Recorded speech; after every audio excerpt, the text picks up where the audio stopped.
welcome to All right. Chicago Communicating News Media Showcase. Omnibus Roundtable TV show.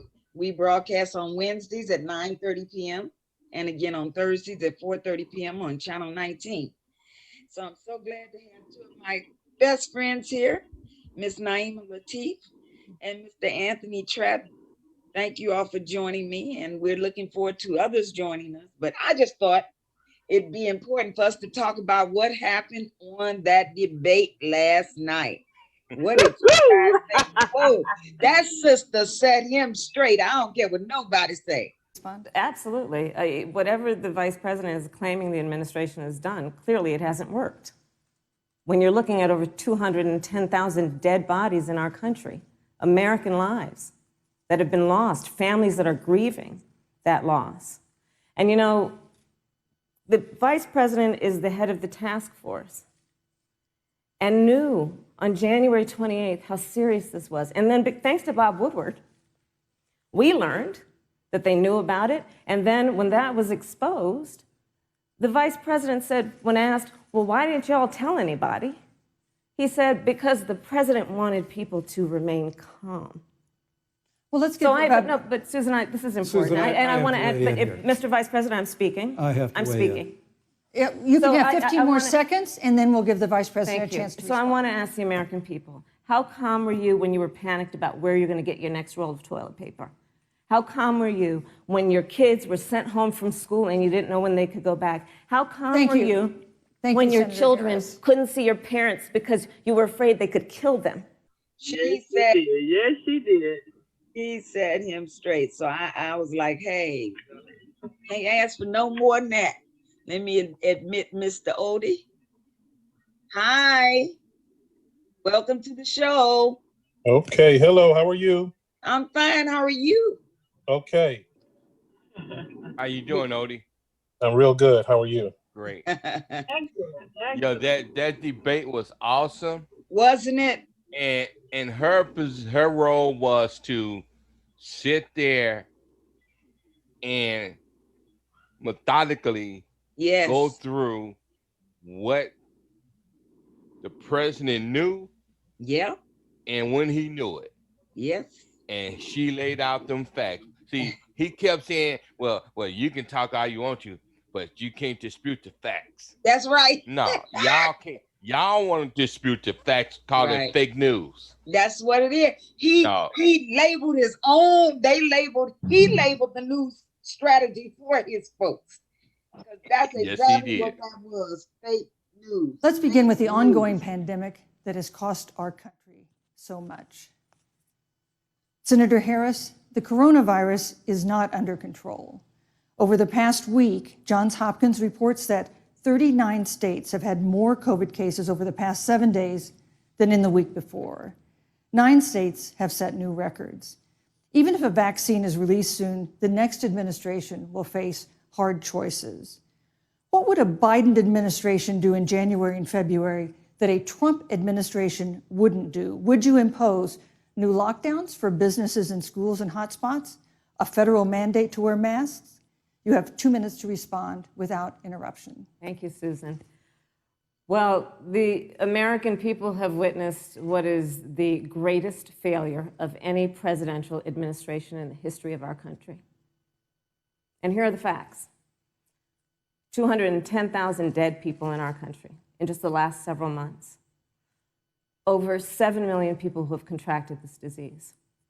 1 in 5 businesses closed. We're looking at frontline workers who have been treated like sacrificial workers. We are looking at over 30 million people who in the last several months had to file for unemployment. And here's the thing. On January 28th, the vice president and the president were informed about the nature of this pandemic. They were informed that it's lethal in consequence, that it is airborne, that it will affect young people, and that it would be contracted because it is airborne. And they knew what was happening and they didn't tell you. Can you imagine if you knew on January 28th, as opposed to March 13th, what they knew, what you might have done to prepare, they knew and they covered it up. The president said it was a hoax. They minimized the seriousness of it. The president said, you're on one side of his ledger if you wear a mask, you're on the other side of his ledger if you don't. And in spite of all of that, today they still don't have a plan. They still don't have a plan. Well, Joe Biden does. And our plan is about what we need to do around a national strategy for contact tracing, for testing, for administration of the vaccine, and making sure that it will be free for all. That is the plan that Joe Biden has and that I have, knowing that we have to get a hold of what has been going on, and we need to save our country. And Joe Biden is the best leader to do that. And frankly, this administration has forfeited their right to re-election based on this. Thank you, Senator. And I think the sad part about it, the sad part about all this, I just got you watching world news. The virus is on a rise almost everywhere. Yes, it is.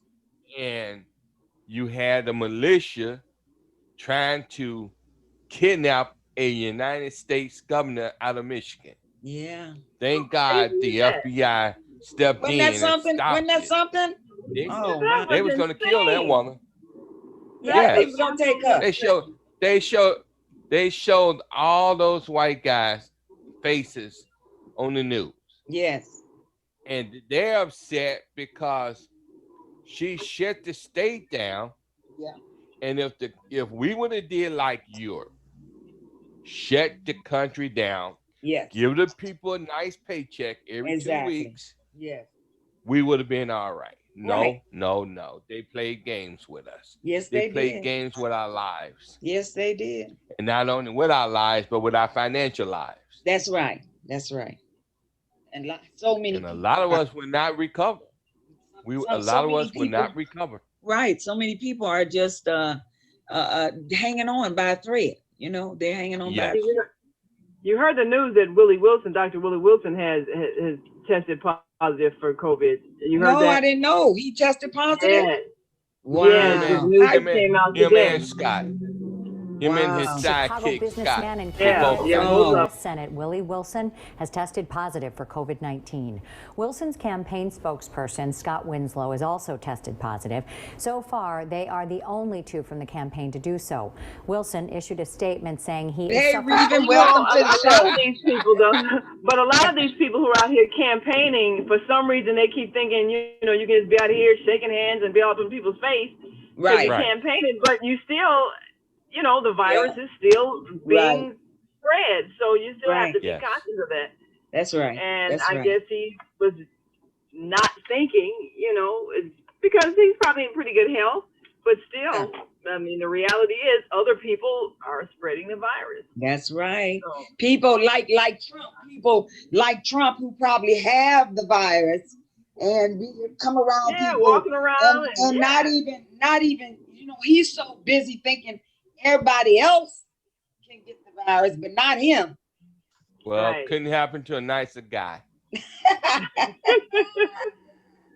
And that's my guy, Reven. Hey, how you doing, Travis? Hey, What's sister, up, how buddy? you doing? Man, I'm moving around. I'm always going, so I'm gonna get on visual and I'm from one place to another. I heard that. He said he gonna get on one place to another. All right. Hey, so what do you think about Kamala Harris? I mean, that lady was on target. He could not respond to so many things she asked him. She just rolled it on out for him.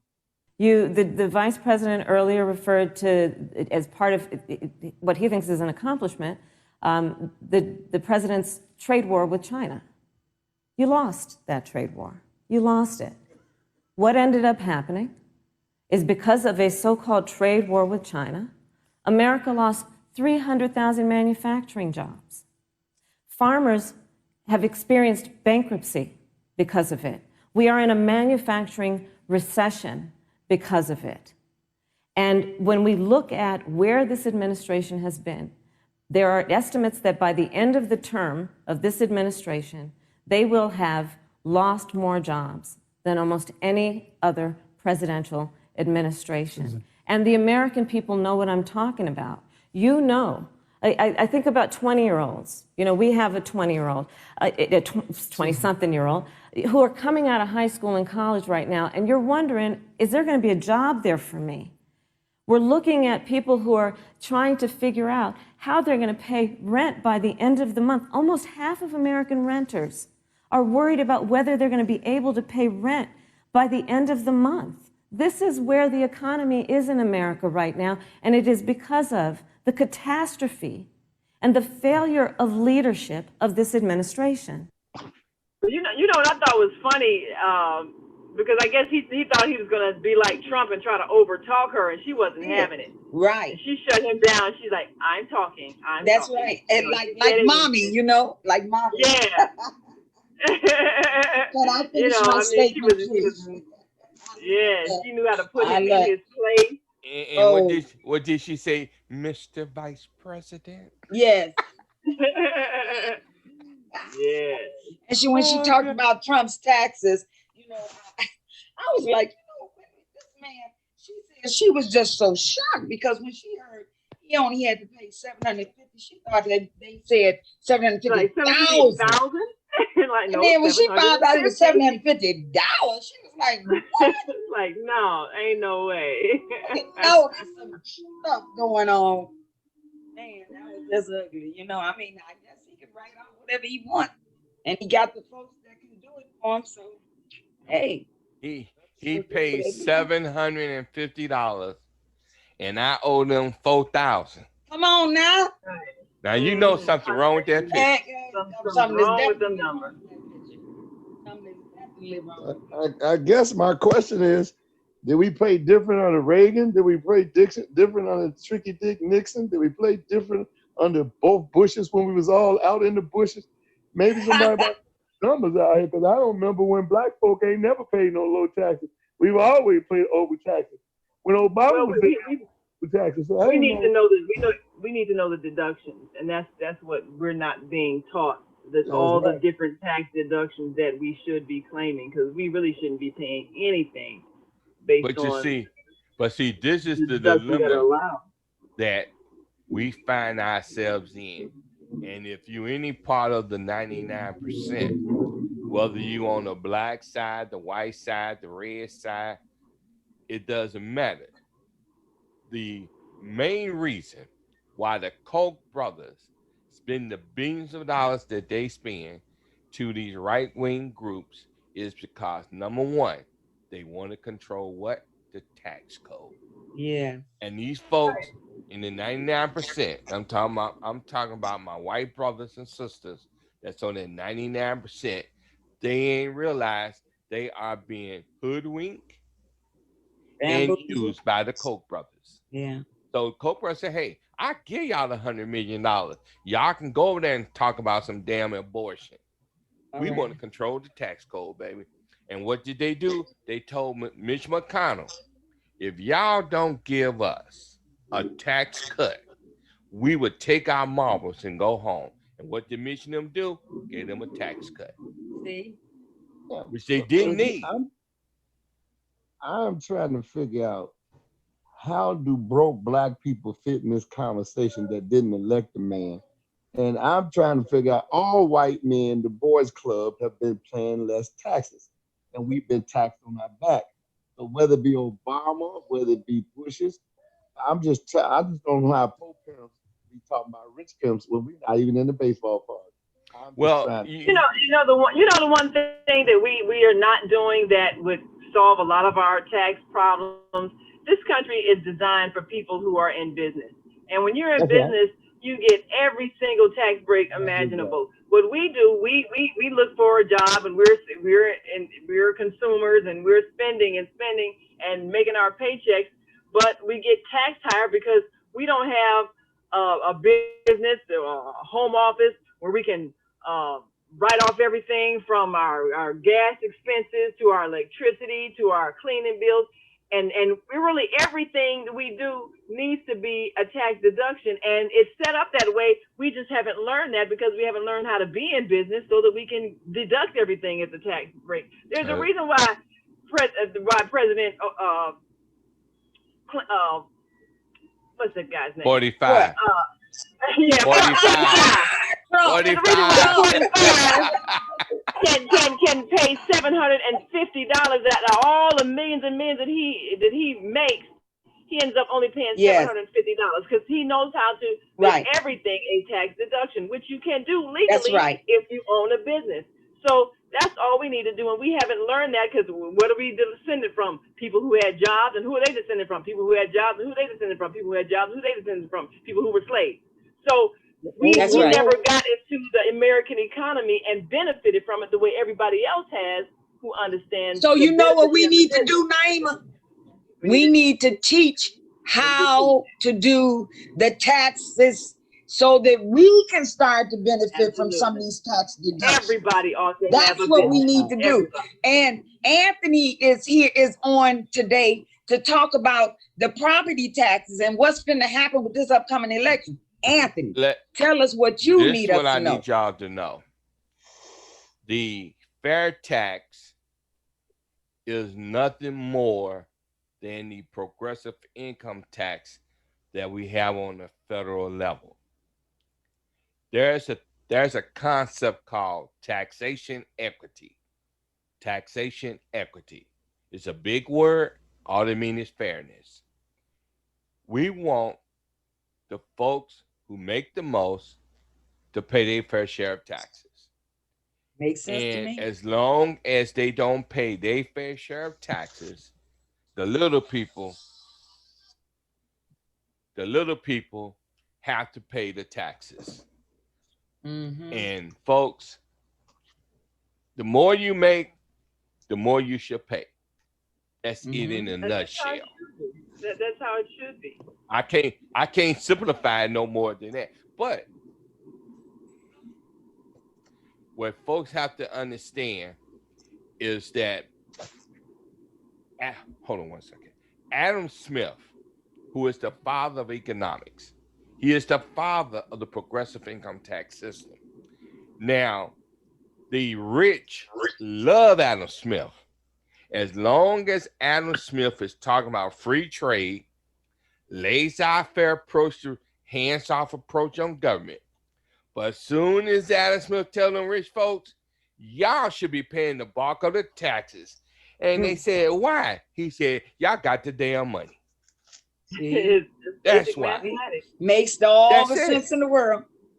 But greed makes people not want to pay. And they, yeah, right. And they love Adam Smith. They don't want to let go of the money they have. It's greed. No, they don't. And so that's been the conflict all along. So now a lot of these cities, they're doing all the things to people who don't have money in order to raise revenue, like, booting your car and towing your car and selling your car at auction because you don't have money. So cities like Chicago, they raise revenue off the back of people who don't have money. That's right. Absolutely. They do. Absolutely. Yes. Because if they were raised the taxes off the backs of the wealthy, then the municipalities would not have to come up with these schemes of red light cameras, speed cameras, putting the boot on your car, because they will get enough revenues coming in from the wealthy.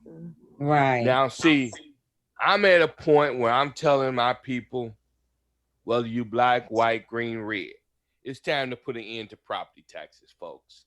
It is time to put an end to property taxes. What say you? If you study the Constitution of Illinois, we shouldn't have property taxes. Why not? Under Article 9, Section 1, the only body that's supposed to raise taxes is who? Springfield. And folks, when they had that constitutional convention 50 years ago, they did a fast one. They created what they call home rule. And under home rule, the state decided to be slick and say, let's let these municipalities raise taxes. But if you read the Constitution, Article 9, Section 1, they don't supposed to give that authority up to nobody. Not nobody.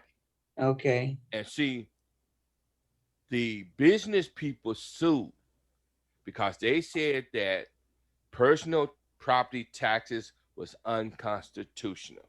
And Mm-hmm. they made that agreement at the convention. Mm-hmm. So the business people said, well, y'all moving too slow, Springfield. So what did they do? They took them to court.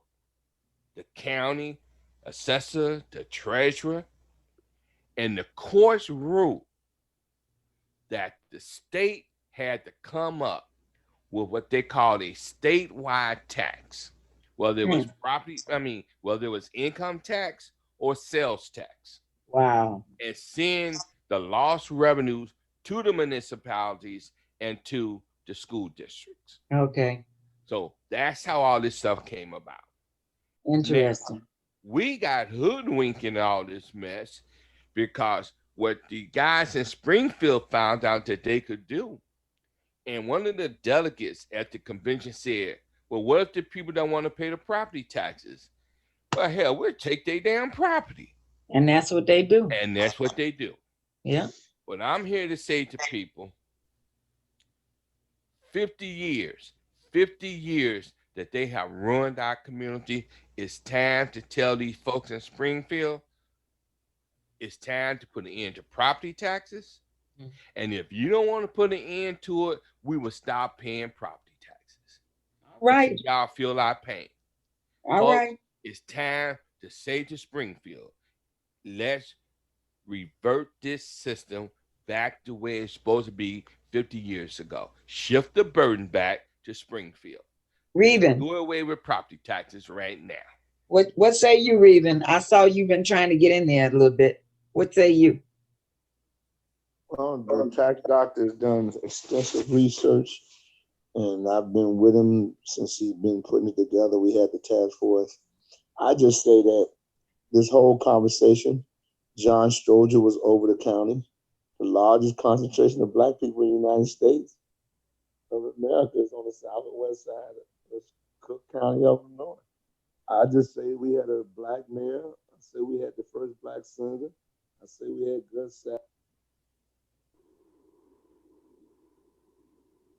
Reven?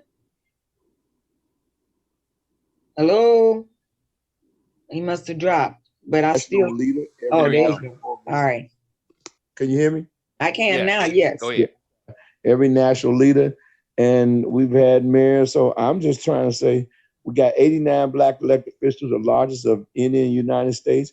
The last one was 59 before the last election. And if you got every match, if we having this conversation about people bamboozled, we in a democratic state.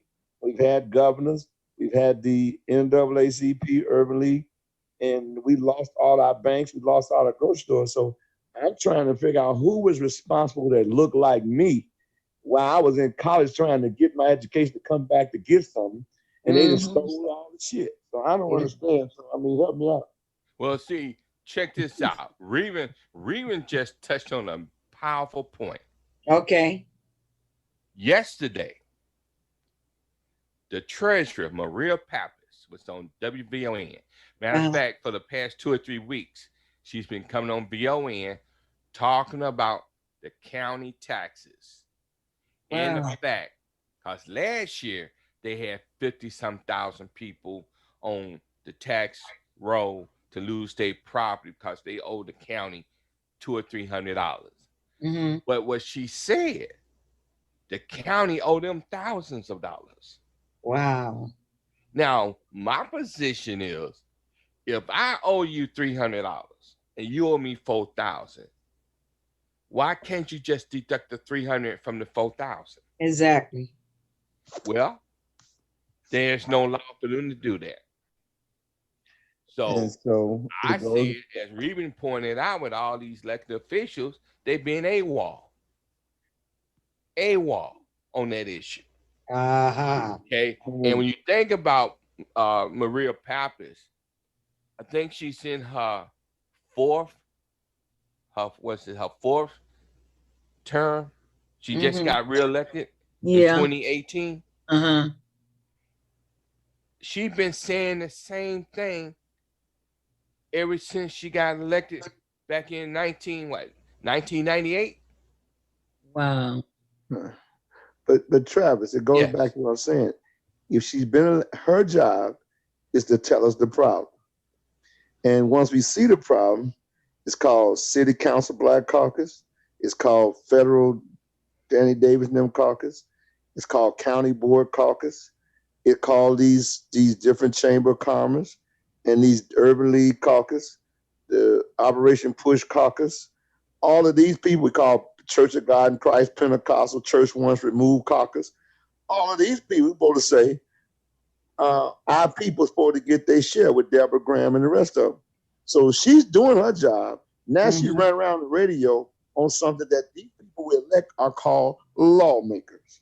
So if ain't nobody black for City Hall making a law to fix the problem for us being gentrified, if ain't nobody from the county board making a law to keep us getting gentrified, if ain't nobody from the federal Section 3 of his HUD, Congressman Danny Davis ain't making sure we get the HUD jobs and not be homeless, and ain't nobody from the state of Illinois, Deshaun Ford has has legislation, the housing Bill of Rights, housing Bill of Rights, and then dwelling. They call them dwelling. They changed them from tiny houses. So all I'm saying is, I want to go back before we get to these white folk. I want to get about my father's business. Why? Who was guarding the damn candy store? That's all I'm asking.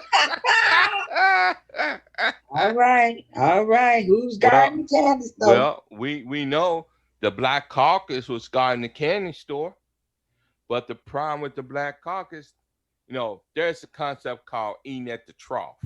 Who eating at the trough? Yeah. And as long as they're eating at the trough, they don't give a damn about their people. Right. Well, like and that's you said, evidence. That's they evidence. They eat. eat. Yeah. Okay. And as long as they eating, they friend, they family, they don't care about the rest of their people. As long as you get out there and vote for them. That's right. Unless What you say get- you? What say you, Odie? You haven't said anything much. I'm just listening to the conversation. That would probably be appropriate at this time. All right. Hey, when that brother started talking, well, you better go get your guns. Cause he Odie's ready to do it, boy. Yeah, All right. that brother's a smoking brother. He's a businessman. All right. Okay, he's an entrepreneur. All right. And he realized that as he talked to young people, our generation and the generation before me have let us down. And these folks that we got in Springfield, whether in the city council, Springfield County, downstate, they have let our community down. Let us down, yeah. Okay? And so now we're saying, Reuben and I, we sat on the governor's task force for property tax relief with Representative Mary Flowers. We have, if you can see it, yeah, this is a 62-page report that everybody needs to read. Because see, once you read this, then you will understand we have the solution to fixing the problem. Now, there's one. So what's stopping us from doing it? What's stopping us from doing it? We got the solution. What's stopping us from doing it is that we got to keep educating the populace. Okay. See, Obi, word I said, Travis, 23% of black folks own real estate. The other 77% are renters. So they don't understand what pain we're going through as homeowners.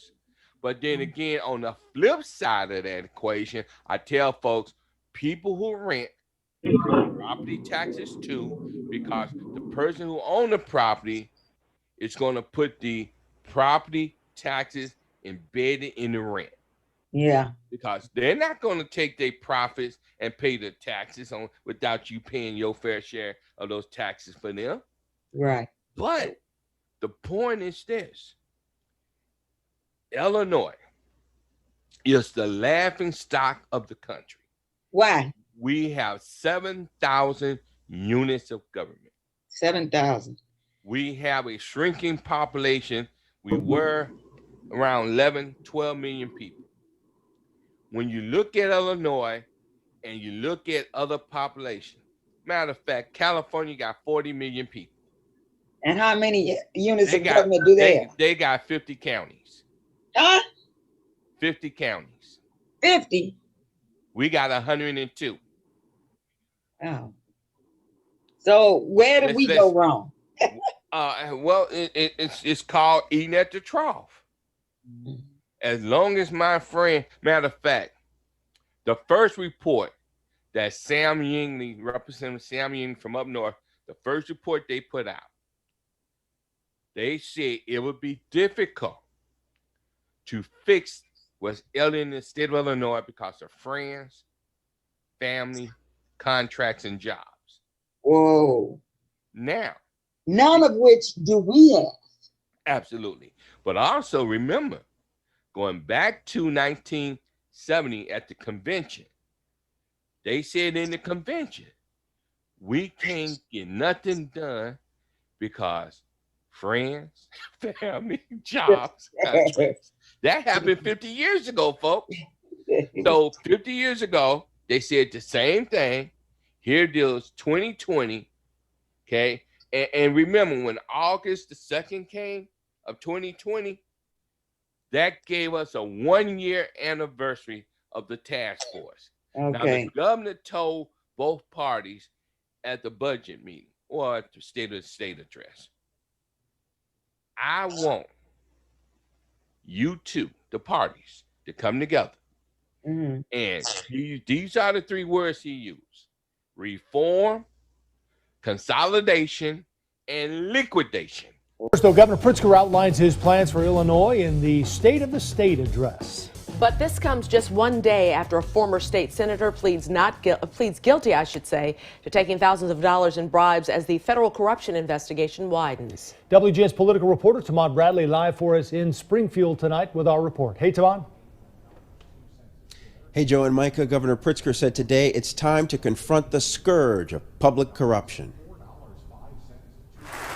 Governor Pritzker's State of the State speech celebrated his legislative wins. The state of our state is growing stronger each day. But he also used the occasion to call for ethics reform. It's no longer enough to sit idle while under-the-table deals, extortion, or bribery persist. A federal corruption investigation hovers over the Capitol. Yesterday, the start of the legislative session, former state senator Martin Sandoval pled guilty to taking bribes. A couple of years ago, we had a very real conversation in this building about the way to treat people with respect, regardless of gender, regardless of role.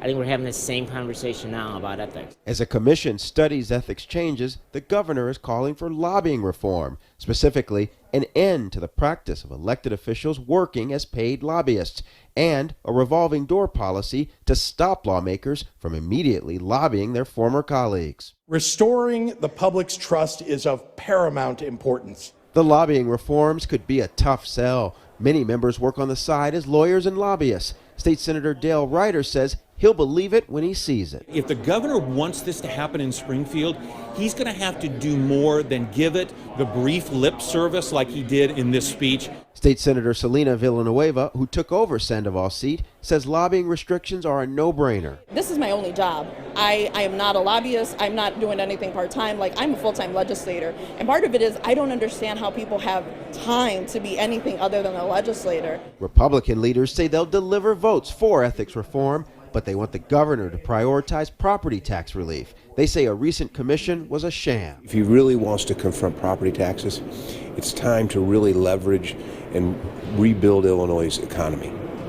Our economy is in the doldrums compared to other states in this nation. We'll see if a deal on property tax relief is possible, but the governor wants that ethics commission report within the next 8 weeks. Live tonight from Springfield, Tamon Bradley, WGN News. Of the 7,000 units of government. Now, who said that? The governor. Okay. The state of the state address.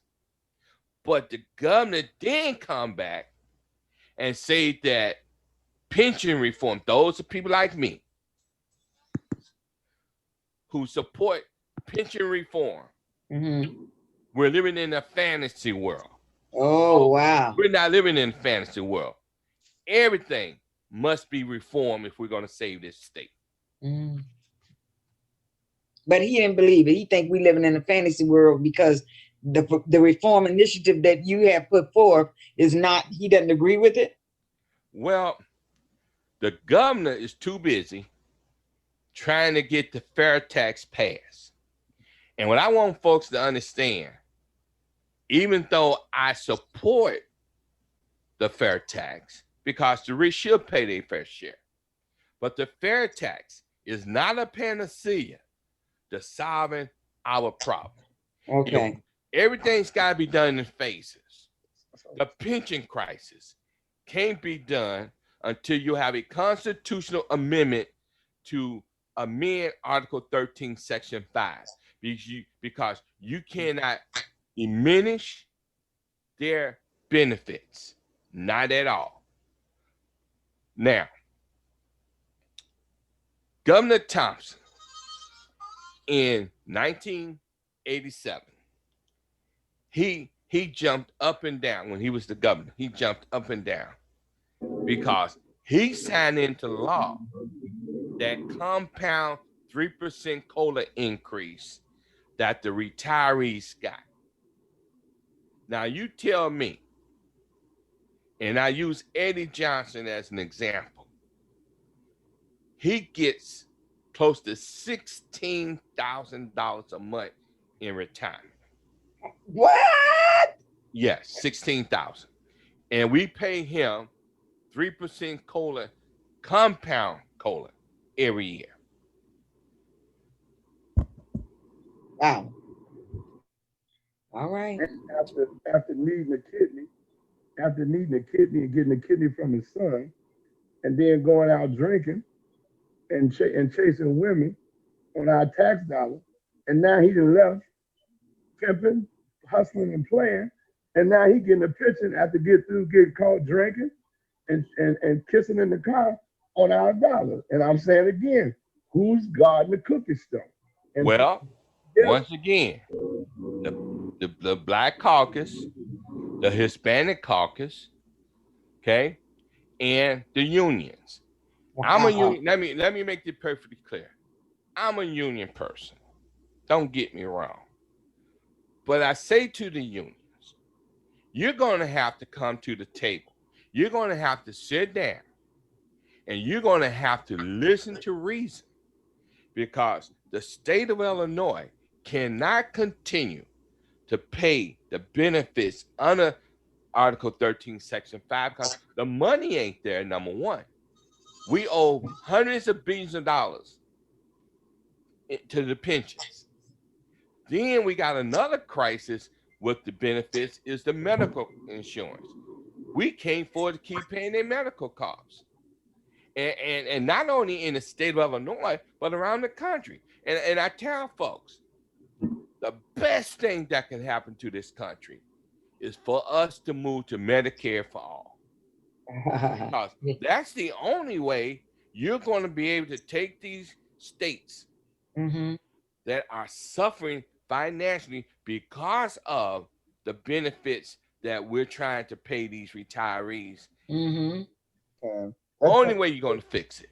That time is past because COVID-19 and brought the pharmaceutical drug game to another level. So that's over with. That's over with. It ain't finna happen. The drug dealers are in the game now with COVID-19, COVID-16, COVID-20, 2013, all COVID. As a matter of fact, it's undercover COVID. That's right. That's right. The drug game is the marijuana. The legal drug game. You got black folks arguing about marijuana license that knew in the first place they gave the rights for the license. And now Pookie and Ray Ray them in jail for smoking a reed and a little joint in the ashtray.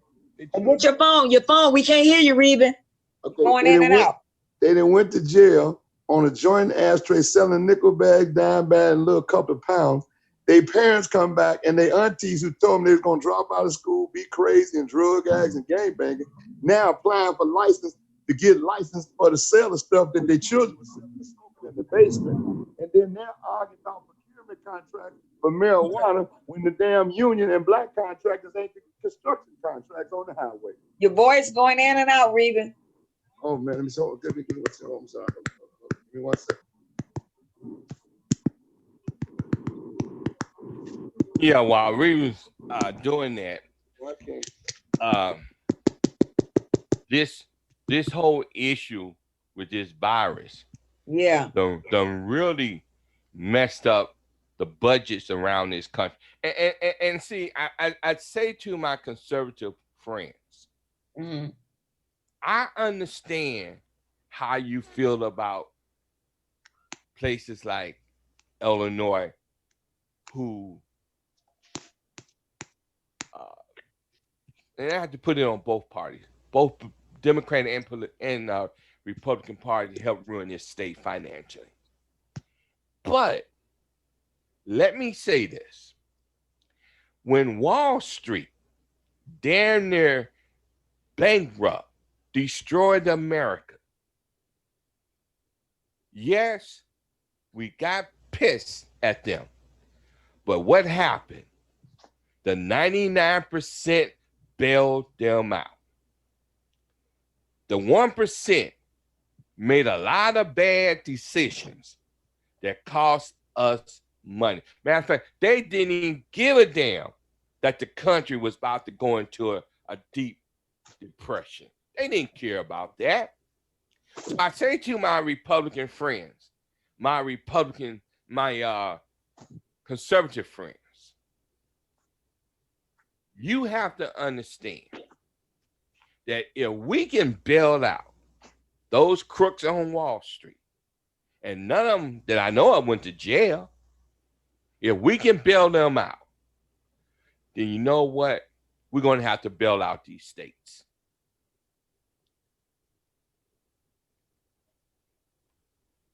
I don't want to hear that. Well, you know what? There was a guy, and I said this down in Cole County. His name was John Kenneth Galbraith. He was President Kennedy economic advisor. And the reason I know this because I was a student at Circle, and his book called The New Industrialized State was one of the books in my political science class we had to read and we had to study. And when John said, America, the federal government, cannot afford to let 30 or 50,000 people lose their damn job, it would destroy this country. Because the auto industry is tied to so many entities, it ain't funny. So you mean to tell me, and if you saw the debate last night, what did Kamala Harris say to Pence? The president supported a bill to bail out the auto industry, and Pence said, no, I don't agree. She bust them out. Now, a lot of the conservative folks said, let them go bankrupt. Let the auto industry go bankrupt. That's what they said. They didn't say that about Wall Street. Well, Go ahead, Ray. But black people, going back to property taxes, black people have been redlined, yes, foreclosed, yes, and overtaxed, overlending, sued. All the banks have been sued for fraud and mortgage with black people.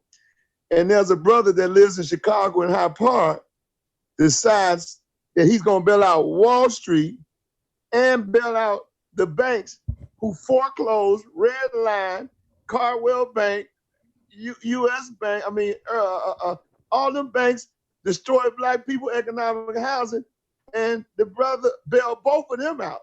So I'm trying not damn the auto industry. I want to go, if wealth is the most important thing, is housing is the most important thing for blacks, middle class, to have housing, to become wealthy, to use their homes.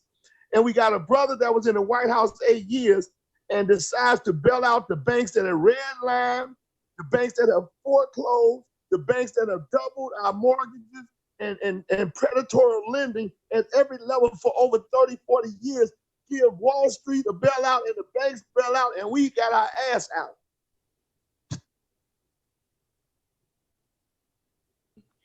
Yes, Reuben, preach, brother.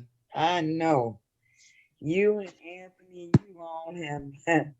you all have done this research and you know the games that they're playing.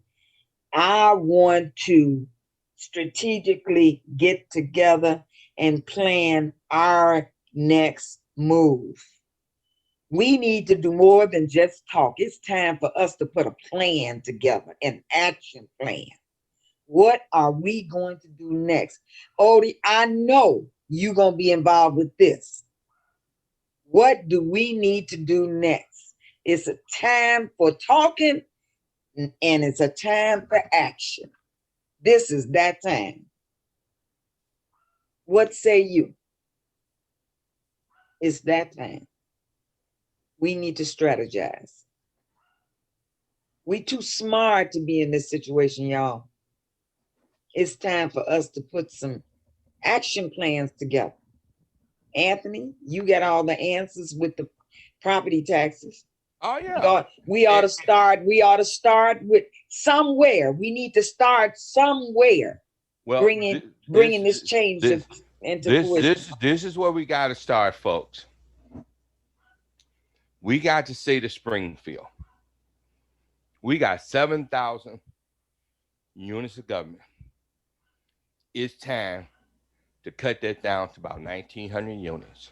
Primary example, you take the Water Reclamation District. Okay.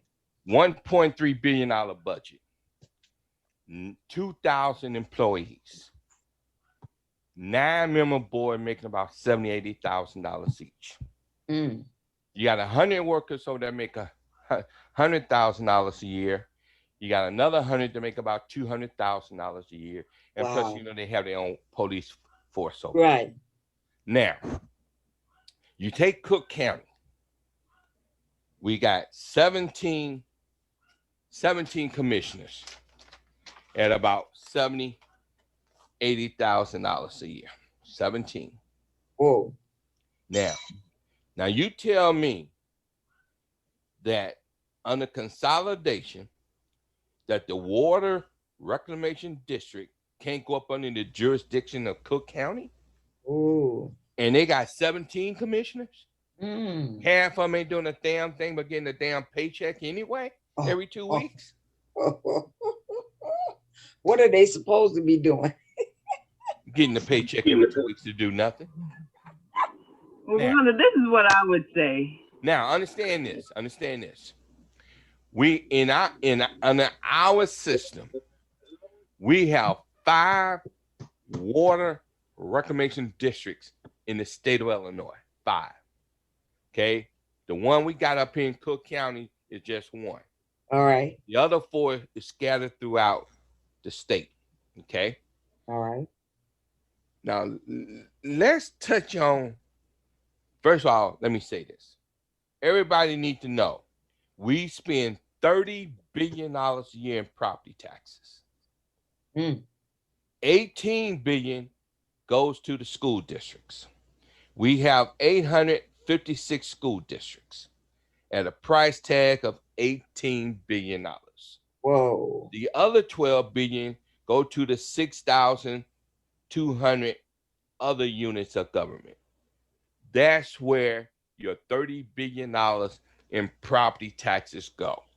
Wow. So what we're seeing is that we have 102 counties.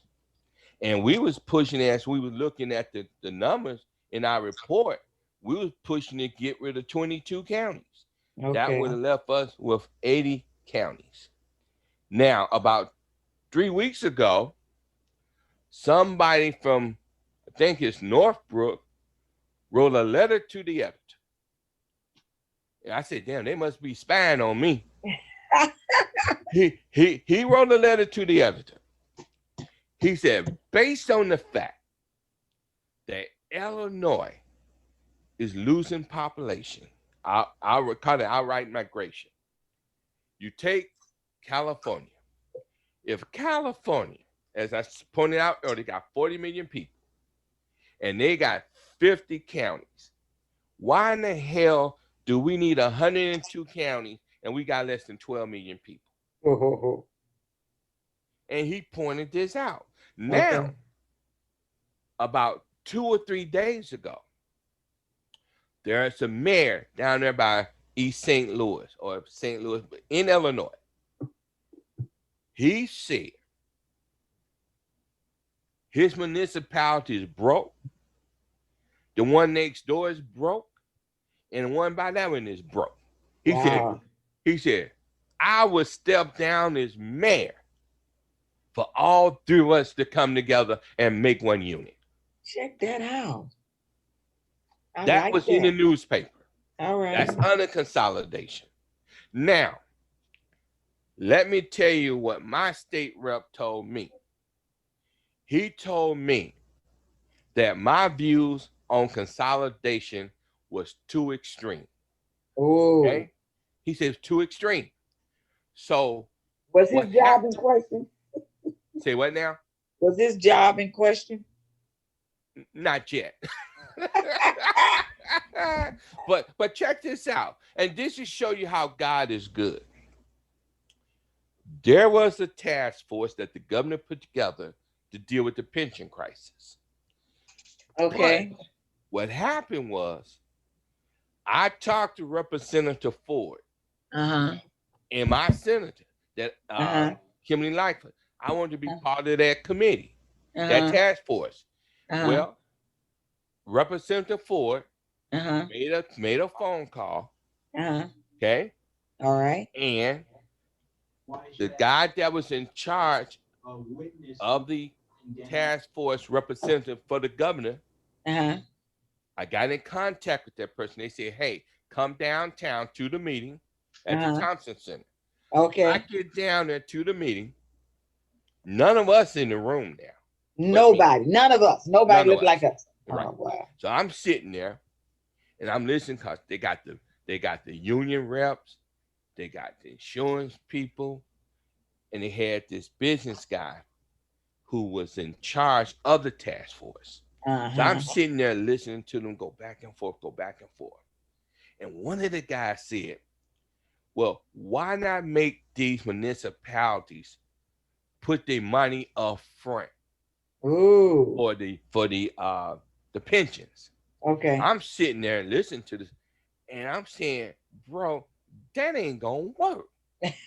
How in the hell you gonna tell Harvey to put money up front for their pensions when Harvey ain't got no money? Now, what happened was the state controller stepped in and took Harvey's sales taxes. He took all of their money. How did he do that? Because they have the power to do that. I see the first obligation is to what? The pensions. Okay. So she took their money. So Harvey's got to lay their workers off because they can't afford to pay them. Wow. But this is the kicker. We had 653 separate police and fire pensions in this state.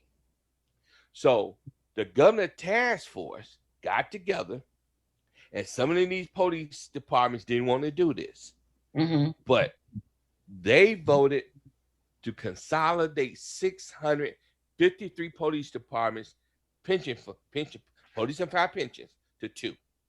To two, yes. They left out Chicago.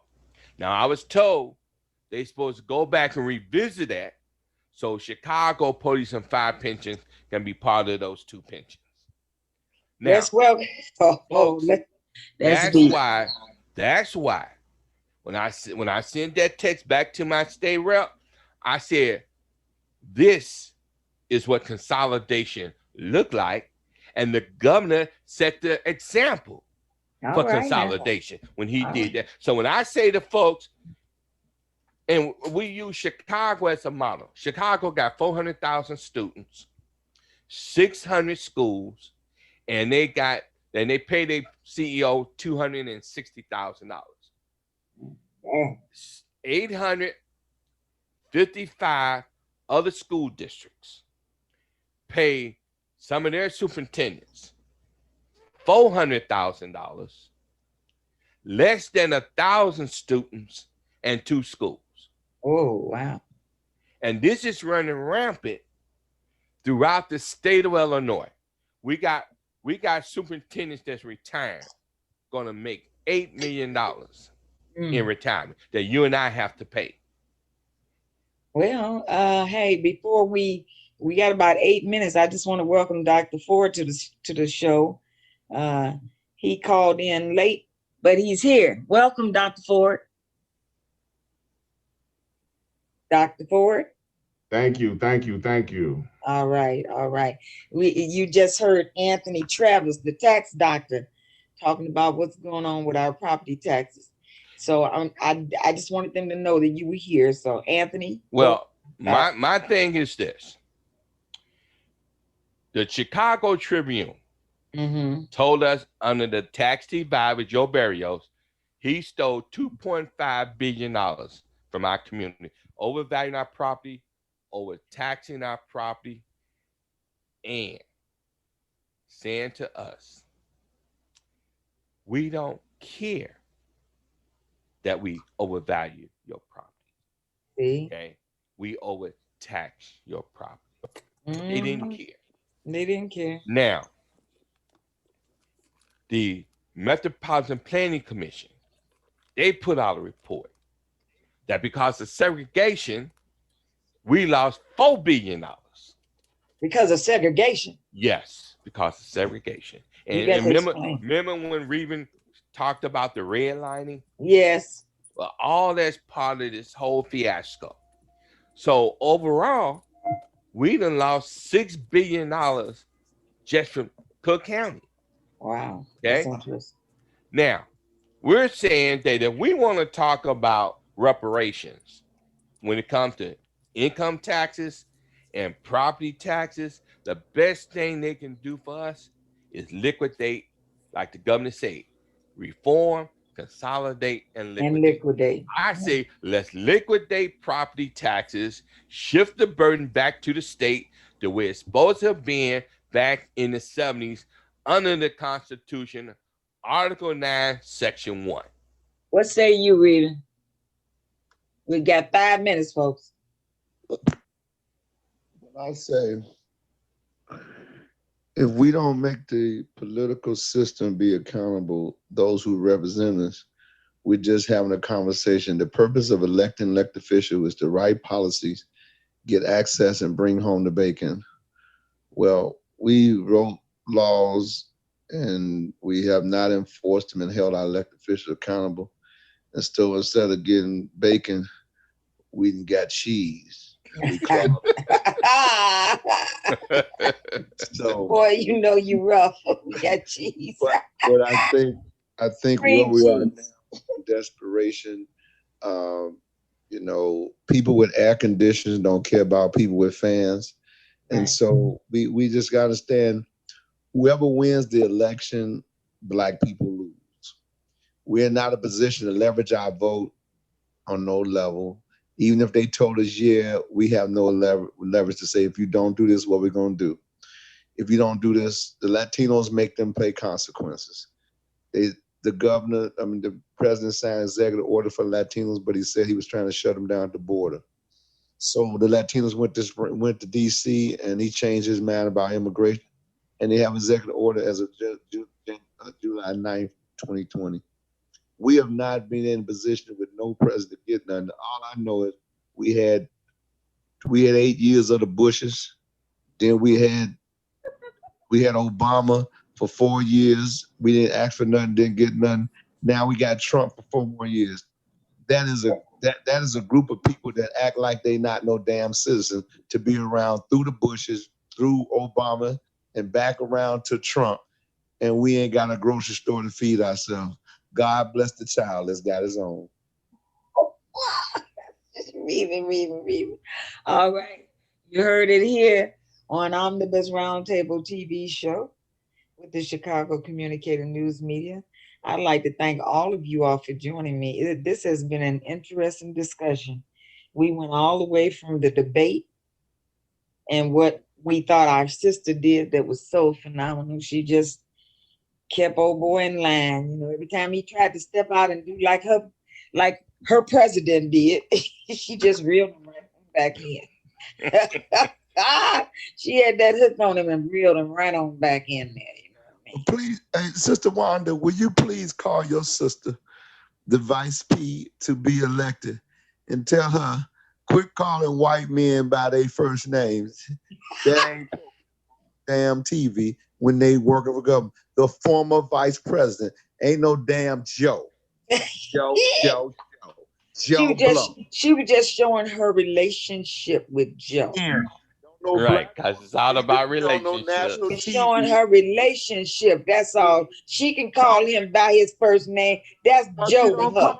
You in business, it's called harassment. It's called Me Too hashtag. You call him by his name, not no damn Joe with my tax dollars. Raven. Boy, you ain't changed one bit. You still the same rebel. You've been a rebel for 30 years. You're still a rebel. Well, let me say this in closing. And I want my people to understand one thing. What's that? If we don't get property tax reform by 2021, then we will stop paying taxes. Whoa. We should stop paying taxes. We should stop paying taxes until we get some damn reform. And I tell you to folks, you can vote for the fair tax. We need it. But that's just phase one. That's just phase one. We don't do these, that's just phase one. If we don't do all this other stuff, the fair tax is going to blow up in our face. What's the next phase after phase one? What's the next step? After phase one, it comes to the consolidation and the liquidation of the 7,000 units of government. And see, under the Constitution, Springfield have the authority and the power to consolidate this stuff without us getting out there to circulate petitions and put something on the ballot. They have the power to do this. Our job is to let them know what we want done. All right. That's you heard our it. job.